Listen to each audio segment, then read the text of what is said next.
ध्रुपद ध्रुपद हाँ, हाँ, हाँ। ध्रुपद मुगल दरबार में पली एवं बढ़ी। हाँ, लिख दिया है ध्रुपद। ध्रुपद ध्रुपद कभी आलाप सुने हो कि नहीं? जो बहुत जोर से आवाज आती है उसको कहते हैं आलाप। आपको बताऊं ना, संगीत के शैली में पहले होगा ध्रुपद, ध्रुपद के बाद मुगल दरबार में ध्रुपद पनपेगा एक गायन शैली के रूप में। ये सब हिंदुस्तानी शैली में 4 शैलियां हैं, उप शैलियां। ध्रुपद है, फिर तुम्हारा ख्याल है, ठुमरी है, गजल है और टप्पा है। टप्पा पंजाबी, चप्पा चप्पा चरखा चले। टप्पा, वो टप्पा में वो गाड़ीवान सब गाते थे। वो बड़ा, कभी आप पंजाबी म्यूजिक सुनो, बड़ा फास्ट म्यूजिक आता है उससे। तो जो पंजाबी म्यूजिक जो डेवलप हुआ है वो टप्पा से ही हुआ है। तो मतलब इसमें आपने क्या देखा? बस अब आप बताओ कि अब उसको विदेशी कहना, जिसकी पहचान हो गई। रहीमन कवि का नाम सुना है? वो जो कृष्ण की भक्ति में जो उन्होंने लिखा है। अमीर खुसरो कहता है कि दिल्ली हजरत है, हमारा दिल दिल्ली में है, और दिल्ली का मौसम ऐसा खुशगवार है जैसा खुरासान में भी नहीं है। आमिर खुसरो आंसू बहाता है मुगल साम्राज्य के पतन पर और भारत की समन्वित संस्कृति का गीत गाता है। और वही परंपरा आगे गई है जो सबसे लेटेस्ट में, जो बेचारा विभाजन का शिकार हुआ। आपने एक नाम सुना होगा, जो नहीं तो हिंदुस्तान का लेखक रहा न पाकिस्तान का, अनुमान करो। सादत हसन मंटो समन्वित संस्कृति का परिचय करता है। बच्चे, जो इस्लाम का और मुसलमान का चित्र दिया जाता है वो है नहीं। मुसलमान का वास्तविक चित्र यही है कि हमारी इस संस्कृति में दोनों का योगदान है। और तुम लोग इतिहास के स्टूडेंट होने के नाते सांप्रदायिक राजनीति का शिकार मत होना, क्योंकि एक समय था सब अपने हित से जुड़े हुए थे, सभी ने मिलकर इस हिंदुस्तानी संस्कृति को बढ़ाया है। अब 5 मिनट का ब्रेक दूंगा और शुरू करूंगा टॉपिक, तब तक इसको आप लोग अवलोकन करना।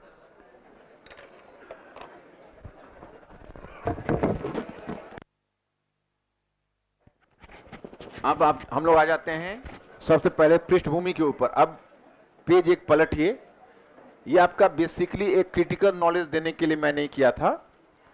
अब आप यहाँ पेज पलटेंगे और पेज पलट के पहले हम लोग आते हैं। अब देखो, अब आराम से हम लोग, मैंने बताया कि तीनों चरण आपका साथ साथ होता जाएगा। पहले हम लोग शुरू करेंगे राजनीतिक से। तो राजनीतिक से शुरू करेंगे तो उसमें जितने भी किंग्स और डायनेस्टीज है सल्तनत का, वो आपको क्लास में ही याद हो जाएगा, किंग्स की उपलब्धियां याद हो जाएगी। लेकिन हम मुगल साथ नहीं करेंगे, 2 पार्ट में करेंगे, नहीं तो बहुत लंबा हो जाएगा फिर, है ना। और फिर आपको, तो पहले हम सल्तनत को एक पार्ट में बांट लेंगे, मुगल को दूसरा पार्ट में लेंगे। पहले हम लोग सल्तनत को ही टारगेट कर रहे हैं। हाँ, उसमें ध्यान क्या रखना पड़ेगा, जैसे कुछ चीजें कॉमन होगी। कॉमन होगी का मतलब जैसे भक्ति और सूफी है, तो भक्ति और सूफी सल्तनत में भी होगा और भक्ति और सूफी मुगल में भी होगा। तो उसमें दिक्कत ये होती है कि जब हम लोग भक्ति सूफी करने लगते हैं, और भक्ति सूफी को अगर हम लोग ऑर्गेनिक होल के रूप में केवल देखेंगे, तो उसमें एक समस्या आएगी कि अगर आपको क्वेश्चन पूछ देंगे कि मुगल काल में सूफी आंदोलन की भूमिका को बताइए, तब आपको ध्यान में आएगा ही नहीं कि कहां से हम मुगल को ले और कहां से सल्तनत को, क्योंकि दोनों को साथ देखने की आदत है। तो हम लोग वो नहीं करेंगे विस्तार से, तो हम लोग सल्तनत में ही कर लेंगे। लेकिन जब मुगल काल में आएंगे तो वहां भी हम लोग भक्ति सूफी का उस पार्ट को आपको अलग कर देंगे कि आपको एक्सक्लूसिव अगर मुगल पर पूछे तो आपको क्या करना है। उसी प्रकार से आर्किटेक्चर में अगर आपने सल्तनत काल के आर्किटेक्चर के फीचर्स को समझ लिया है, तो मुगल काल में बदलाव को समझते चले जाएंगे तो खुद आपको पता चल जाएगा। अब धीरे धीरे आपको क्लास की जो कॉपी उसी को डाइजेस्ट करनी है। आज जो मैंने दिया है वो किसी टॉपिक से नहीं है, वो आपके एक ओवरऑल आउटलाइन है जो आपको बताता है कि आप जब इस काल का अध्ययन करोगे तो इन बातों पर आपकी विशेष नजर होनी चाहिए। अब आप यहाँ शुरू कर, पहले आपको जो कल मैंने टॉपिक कराया था उसमें मैंने सिलेबस से पहले क्या हेडिंग लिखवाया था, याद करिए।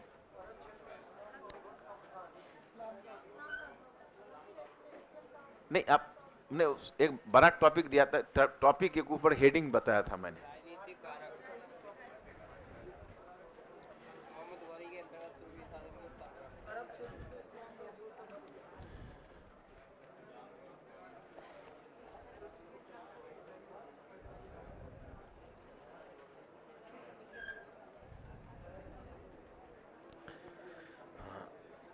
मैंने उसको लिखवाया था पाठ्यक्रम से पूर्व का विकास, वो लिखना जरूरी है, नहीं तो आपको ये पता चले कि ये पाठ्यक्रम नहीं है, पाठ्यक्रम का बैकग्राउंड नॉलेज है। पाठ्यक्रम आपका शुरू होगा दिल्ली सल्तनत की स्थापना मोहम्मद गोरी, मोहम्मद गोरी से पहले हम जाएंगे, वो हमारा पाठ्यक्रम नहीं है। हाँ, एक चीज पाठ्यक्रम में है जो अर्ली मेडिवल का एक टॉपिक यहाँ खींचा हुआ है लिंक करने के लिए, वो है अरब की सिंध विजय, वो उस पर क्वेश्चन होगा। और महमूद गजनी भी उधर से खींच के इधर ले आया है, क्योंकि एक ही जगह सारा मुस्लिम शासन को रखना था, क्योंकि ब्लॉक 2 और ब्लॉक 3 को किया है ना, तो ब्लॉक 2 और ब्लॉक 3 को जब हम बांटेंगे तो उसमें कायदा के हिसाब से ये टॉपिक ब्लॉक 2 में है, अरबों की सिंध विजय, वहां से मैं इसको खींच के इधर ले आया, क्योंकि जुड़ रहा है यहाँ से, अरब से तुर्क सीधा जुड़ रहा है। अरे तो वहाँ एक्चुअली होता है क्या कि सिलेबस जो उन्होंने फॉर्मुलेट किया है ना, उसमें काफ़ी ध्यान नहीं दिया है, मतलब कुछ टॉपिक को इधर छोड़ के कुछ उधर कर दिया है, तो बच्चे जब उससे पढ़ते हैं तो उनको परेशानी होती है। तो अगर सिलेबस में देखोगे तो भक्ति सूफी 3 जगहों पर उन्होंने लिखा हुआ है। तो अगर उस तरह से अगर इन टोटो हम सिलेबस को फॉलो करेंगे तो आपका कॉन्सेप्ट क्लियर नहीं होगा, तो हम सिलेबस को फिर घुला मिला के उसको अपने ढंग से उसको फिर रिसेट कर दिया हुआ है, ताकि आप जब उस मुताबिक पढ़ोगे तो टॉपिक और क्वेश्चन तो सब आ जाना है, लेकिन जो जिस स्थान पर है उसे थोड़ा हिला दिया, उसको आगे किसी को बढ़ा दिया, किसी को पीछे कर दिया। इसी में आपका एक टॉपिक अरब की सिंध विजय मैं बोल दूंगा, जो सिलेबस पर होगा उसको मैं बोल दूंगा, उसको मैं ब्लॉक में करवा दूंगा, तो आप समझ लेना कि ये अरब की सिंध विजय मैं आपको लिखवा ही बता ही दूंगा, उस पर क्वेश्चन भी फॉर्म कर दूंगा। और एक महमूद गजनी पर, तुर्की आक्रमण के बाद महमूद गजनी पर, वो भी आपका सिलेबस का पार्ट ही होगा, लेकिन पूर्व मध्यकाल से है, तो उसको भी मैं ब्लॉक में करवा के वहां पर मैं क्वेश्चन फॉर्म करवा दूंगा। और बाकी पाठ्यक्रम से पूर्व है तो हेडिंग दे दो, हेडिंग दीजिएगा पाठ्यक्रम से पूर्व के, पाठ्यक्रम से पूर्व के टॉपिक, पाठ्यक्रम से पूर्व के टॉपिक। जैसे हम लोग अरब क्षेत्र से जब आएंगे तब हम लोग भारत की राजनीति को ठीक से समझ पाएंगे, नहीं तो समझ नहीं पाएंगे। पाठ्यक्रम के पूर्व के टॉपिक, हाँ टॉपिक, हाँ लिखिए, हाँ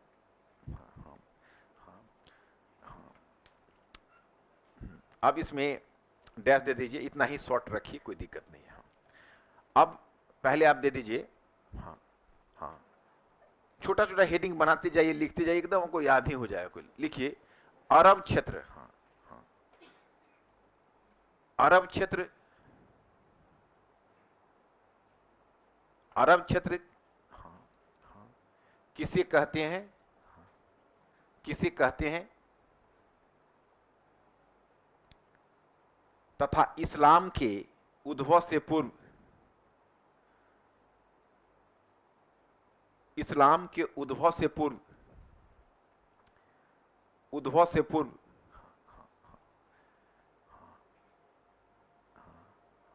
इसकी क्या विशेषताएं थी,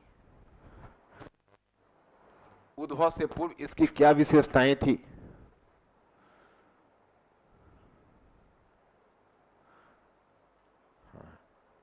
अब डैश दे दीजिए, अब नीचे लिखना शुरू करिए। अब देखो, एक मैं चाहूंगा कि तुम लोग पहले मानचित्र के लिए जगह छोड़ो, लिखो मानचित्र, मानचित्र साथ साथ करते चलोगे तो तुमको याद होता जाएगा। मानचित्र ये बना सकते हो, कौन मानचित्र बढ़िया बना सकते हो बता दो हमको, ये बना लोगे? ये लाल सागर, ये फारस की खाड़ी, उधर से देखोगे तो, या तुम लोग ग्रुप में तो हो, तो मैं मैप भिजवा देता हूं, ये दोनों तुम लोग घर पर बना लेना उसको,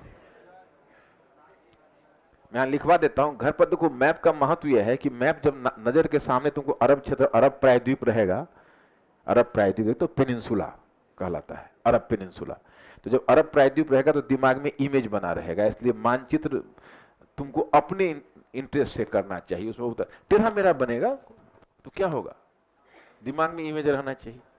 कोई क्लेम थोड़ा करेंगे आपने लाल सागर पर कब्जा कर लिया, फारस की खाड़ी को तोड़ दिया, ऐसा थोड़ा है। देखना, तो आप पहले मानचित्र देख के लगभग इतनी जगह छोड़ दो। मानचित्र दिया, लिखो। मानचित्र क्यों नहीं लिख रहे हो तुम? हाँ लिखो मानचित्र, हेडिंग दो ना, नहीं तो आपको पता चलेगा, नहीं तो बाद में पता चलेगा मैं खाली किस लिए है। कुछ दिनों के बाद सोचो कि मैंने खाली क्यों छोड़ा था। तो आप मानचित्र लिख दोगे, और मानचित्र लिखने के बाद ये भी लिख दो अरब, हाँ अरब प्रायद्वीप, अरब प्रायद्वीप।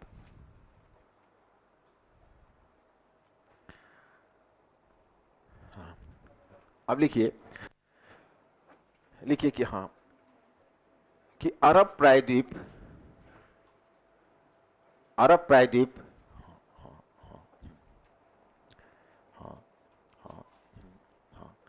पश्चिम में लाल सागर, पश्चिम में लाल सागर, पूरब में फारस की खाड़ी, पूरब में फारस की खाड़ी,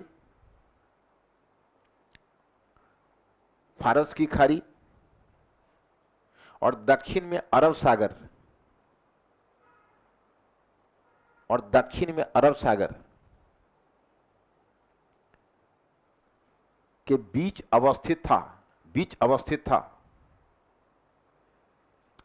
बीच अवस्थित था। हाँ, इसका अधिकांश भूभाग मरुस्थलीय था, इसका अधिकांश भूभाग मरुस्थलीय था।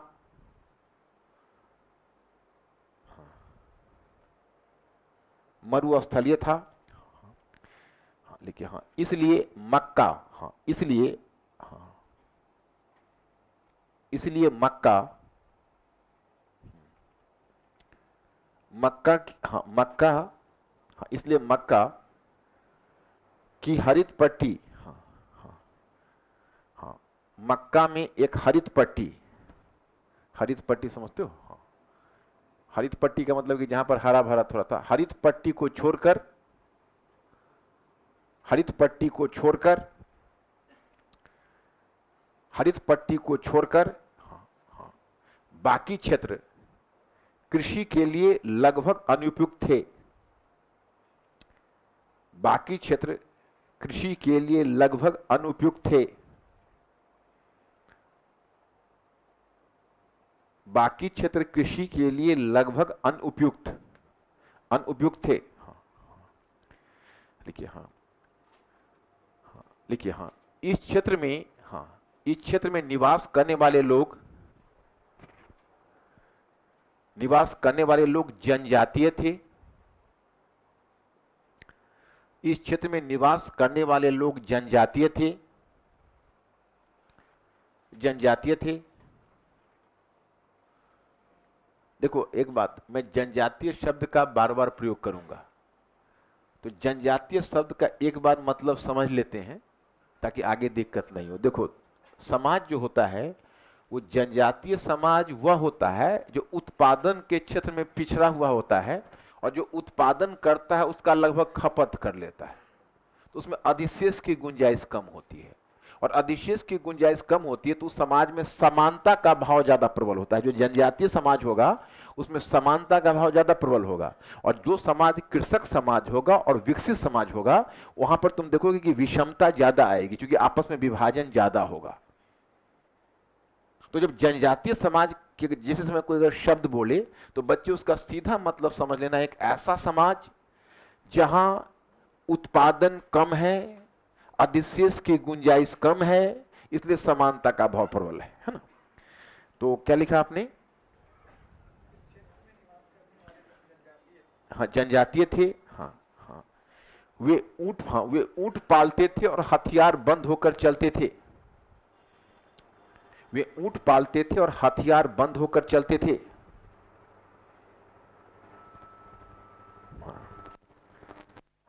चलते थे, हाँ हाँ हाँ। उन्हें बेदुइन, लिख दिया है बोर्ड पर, उन्हें बेदुइन कहा जाता था। तुम इतना हर पैराग्राफ क्यों इतना जल्दी जल्दी चेंज कर रहे हो? पूरा पैराग्राफ जाने दो ना। हाँ, उन्हें बेदुइन कहा जाता था,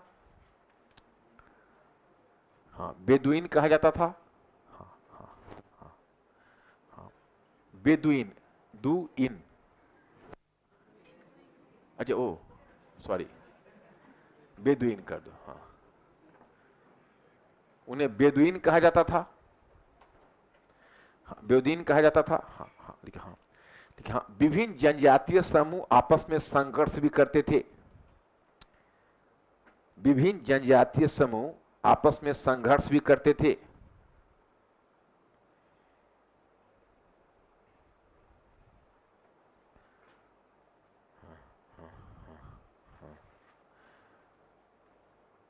संघर्ष भी करते थे।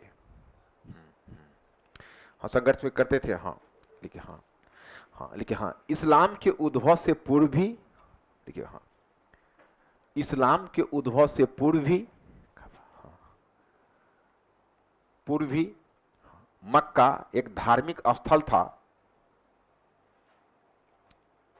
मक्का एक धार्मिक स्थल था। मक्का एक धार्मिक स्थल था तथा वहां विभिन्न जनजातीय, वहां विभिन्न जनजातीय समूहों के देवता, विभिन्न जनजातीय समूहों को के देवता स्थापित किए गए थे।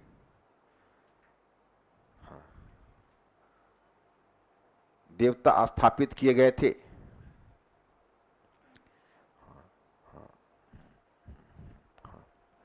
हाँ, कुछ जनजातीय मूर्ति पूजक भी थे। कुछ जनजातीय मूर्ति पूजक भी थे।